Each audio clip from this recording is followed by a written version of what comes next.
మీ ఎలాంటి వ్యాపార ప్రకటనలకైనా వెంటనే మా ఛానల్ సంప్రదించండి. ప్రస్తుతం మనతో పాటు ప్రముఖ ఆధ్యాత్మికవేత్త దైవాజ్ఞ బ్రహ్మశ్రీ వీరాపురం సుబ్రహ్మణ్య స్వామి గారు మనతో ఉన్నారు. గురువుగారితో మాట్లాడేద్దాం.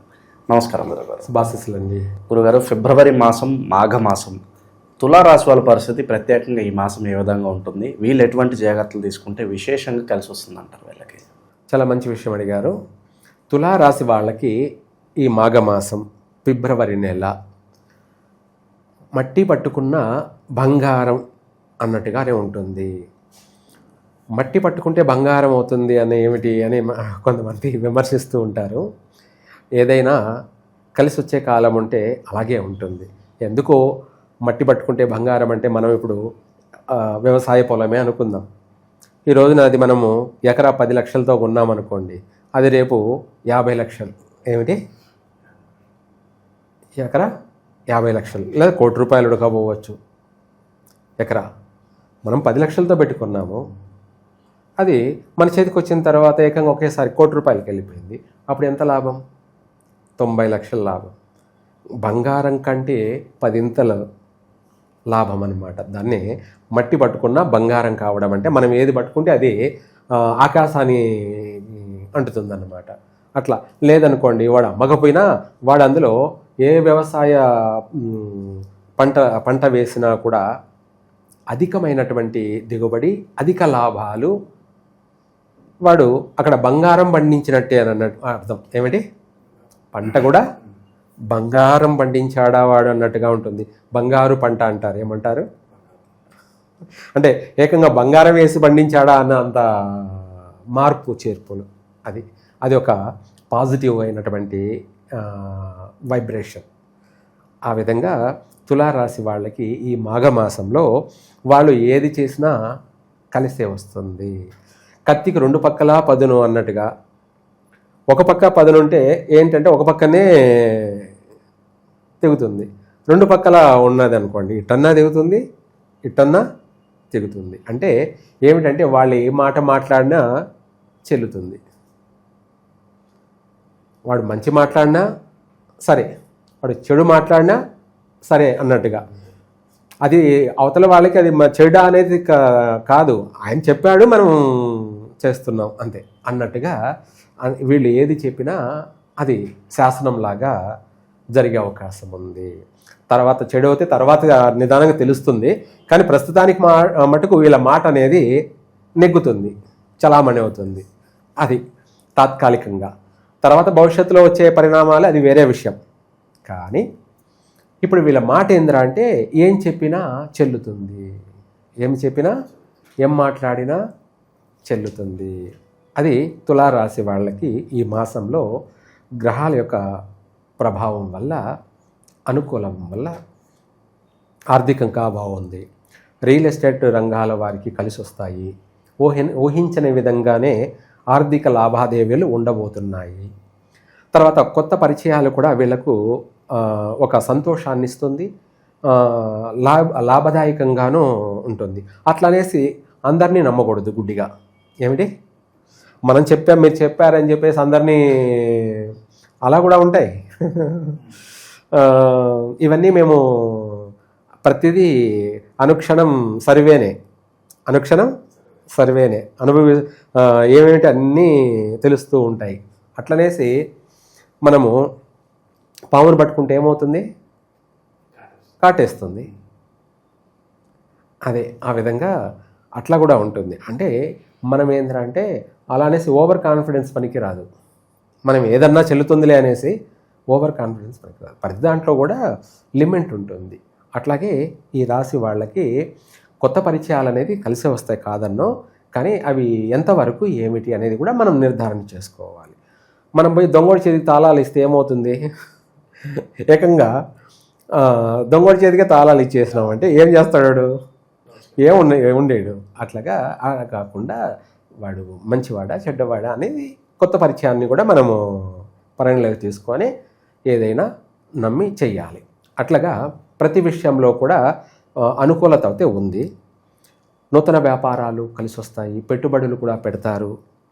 వీళ్ళ దగ్గర ఉండి పెడతారు, కొంతమంది లేకపోయినా తెచ్చుకొని పెడతారు, అది కూడా కలిసే వస్తుంది. దానివల్ల తెచ్చిన చోట మళ్ళీ తీర్చుకోగలుగుతారు. అంటే ఒక్కొక్క సమయంలో చేసినటివి దీర్ఘకాలికంగా పీడిస్తాయి. ఏది? అప్పులు. కొన్ని సమయాల్లో చేసినటివి ఊహించని అభివృద్ధినిచ్చి ఆనందాన్నిచ్చి మళ్ళీ తిరిగి వాళ్లకు మనం ఇచ్చేసి మనం మళ్ళీ ఇంకొకరికి సహాయం చేయగలాలి. అంటే ఇంకెవరన్నా మనల్ని అడుగుతారు కదా సహాయం, మనం వాళ్ళకి సహాయం చేసే స్థాయిలో మనం ఎదుగుతామన్నమాట. అంతే కదా. ఇదంతా చైన్ సిస్టమ్ లాగా. నేనున్నా, సపోజు నాకు అవసరం వచ్చింది ఏదో ఒక రూపంలో, నేను ఒకరిని అడిగానంటే నాకు ఇవ్వడానికి వాళ్ళు బాగుండాలిగా. ఎవరు? నేను అడిగిన వాళ్ళు. నువ్వే ఉన్నావు, నాకు అవసరం వచ్చింది, డబ్బు నేను అడిగా, నా అవసరం ఉంది, అట్లా లేనివాడిని ఏం కాదు, ఉన్నవాడినే. కానీ ఎంత ఉన్నవాడినైనా ఇంకొక పని చేయాలిగా, దానికి తగిన అమౌంట్ కావాలి కదా. నా దగ్గర కొంత ఉంది, ఓ 10 లక్షలు ఉంది, అది చేయాలంటే కనీసం 50 లక్షలు, ₹1,00,00,000 అవుతుంది సపోజు. నా దగ్గర 10-20 లక్షల దాకా ఉంది, అప్పుడు మిగతా తేవాలిగా. అప్పుడు నేను అడుగుతాను ఎవరినో ఒకరిని. అడిగినప్పుడు నువ్వు నాకు ఇవ్వాలంటే నువ్వు కూడా బాగుంటేనే కదా నాకు నువ్వు ఇవ్వగలుగుతావు. అలా నువ్వు బాగలేకపోతే నాకేమిస్తావు? ఇవ్వలేవు. నేను అడిగి కూడా వృధా అయిపోతుంది. రెండోది వృధా కాదు, నేను పైన అనుమానపడతా. ఏమని? నాకు ఉండి కూడా ఆయన సహాయం చేయలేదు అని చెప్పేసి. అలాగే ఇట్లా ఒకరినొకరు సహాయపడేటువంటి విధి విధానం ఉండాలి అంటే ప్రతి ఒక్కరూ బాగుండాలి.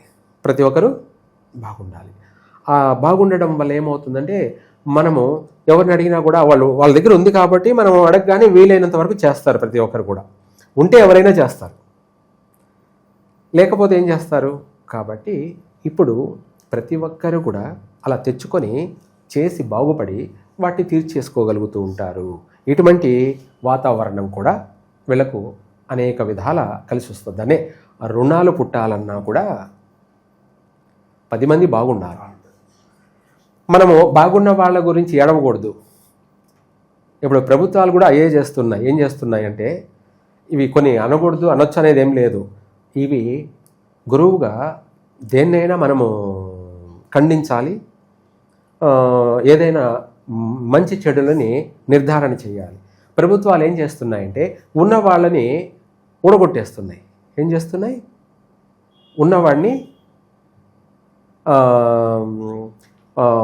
మన ఐటీ అని, లేకపోతే ఇన్కమ్ ట్యాక్స్ అని, లేదంటే ఇంకొకటి అని అనేక రకాలుగా ఉన్నవాడిని రోడ్డుకి వేస్తున్నారు. ఉన్నవాడు 10 మందికి సాయం చేయగలుగుతాడు. ఉన్నవాడు కూడా లేనివాడైతే ఎవరికేం సాయం చేయగలడు? ఎవరికి సహాయం చేస్తాడు? అలా ప్రభుత్వాలు కూడా ప్రజలని ఉన్నవాడిని ఓడగొట్టేస్తున్నాయి, అంటే ఉన్నవాడిని లేనివాడిని చేసేస్తున్నాయి.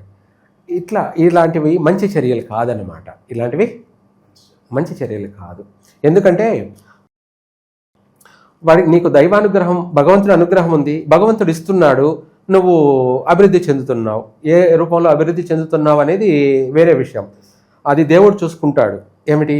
నువ్వు అది అక్రమంగా అభివృద్ధి చెందుతున్నావా, న్యాయంగా అభివృద్ధి చెందుతున్నావా అనేది నాకు సంబంధం లేని విషయం, అది దైవానికి సంబంధించిన విషయం. ఏమిటి? భగవంతుడు చూసుకుంటాడు, అది 100%. ప్రకృతి మొత్తం అన్నీ చూస్తూనే ఉంటుంది, అన్నీ లెక్కలు కడుతూనే ఉంటుంది. ఎవరికి ఏం చేయాలో దాని సమయం వచ్చినప్పుడు, దాని టైం వచ్చినప్పుడు చేస్తాడు. దానికి మనకు ఓపిక కావాలి. అలా కాకుండా ఉన్నవాడిని తొక్కేస్తున్నారు. ఇది 100% రాజకీయ పరంగా కావచ్చు, లేదంటే మన ప్రజాపరంగానే కావచ్చు. ఎందుకంటే ఉన్నవాడిని చూసి ఓర్వలేక ఈర్ష్యపడుతూ అసూయించుకుంటూ ఉంటుంటారు. ఇది 100% కరెక్ట్ కాదనమాట.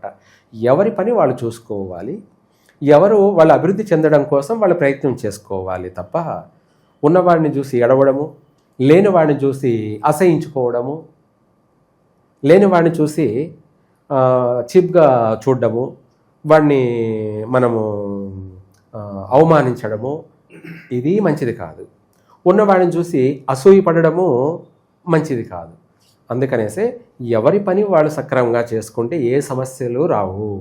వాడు బాగుంటాడు, అందరూ బాగుంటారు. అవసరాన్ని బట్టి ఉన్నవాడు మనకు సహాయం చేస్తాడు. ఇది తులారాశి వాళ్ళకి బాగా వర్తిస్తుంది. తులారాశి వాళ్ళకి 10 మందికి సహాయపడడం, వాళ్ళు అభివృద్ధి చెందడం, అన్ని విషయాలలో కూడా వాళ్ళ నెత్తినేసుకొని, ఎదుటి వాళ్ళ సమస్యలు కూడా వాళ్ళ నెత్తినేసుకొని ఆ సమస్యలు పరిష్కరించడం అనేది వీళ్ళకు ఈ మాసంలో వెన్నతో పెట్టిన విద్య. ఏమిటి వెన్నతో? అంటే ఎదుటి వాళ్ళ సమస్యలను కూడా వాళ్ళ సమస్యలు పరిష్కరించుకోవడమే కాకుండా ఎదుటి వాళ్ళ సమస్యలను కూడా పరిష్కారం చేయగల సమర్థులు ఈ యొక్క తులారాశి వాళ్ళు. అంతటి యోగం అయితే ఉంది. ఎంతటి కార్యాన్నైనా కూడా దిగ్విజయంగా, సంకల్ప బలంతో, మనోధైర్యంతో ప్రతి రంగంలోనూ ధైర్యంగా ముందుకు వెళ్తారు. అనుకున్న పనిని సాధిస్తారు, పూర్తి చేస్తారు. అలాగే ఆర్థిక పరంగా కూడా నిలదొక్కుంటారు. 10 మందికి సహాయ సహకారాలు అందిస్తారు. ప్రతి విషయాల్లో కూడా వాళ్ళు ముందు నిలబడి ఆ పనుల్ని పూర్తి చేస్తారు. వీళ్ళకు కూడా ఎప్పటి నుంచో పట్టి పీడిస్తున్న సమస్యలన్నీ కూడా వైదొలిగిపోతాయి.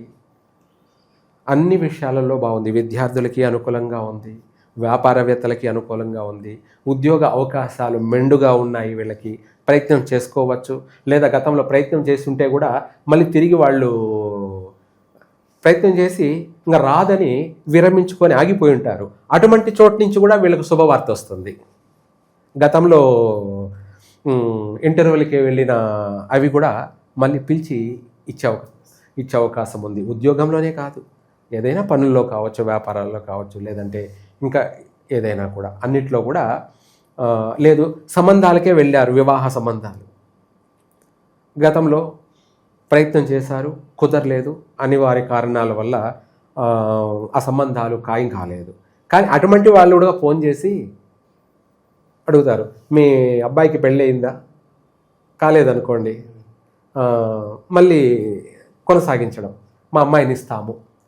ఇట్లా గతంలో వద్దనుకున్నారు, కానీ మళ్ళీ అదే కావాలనుకుంటారు.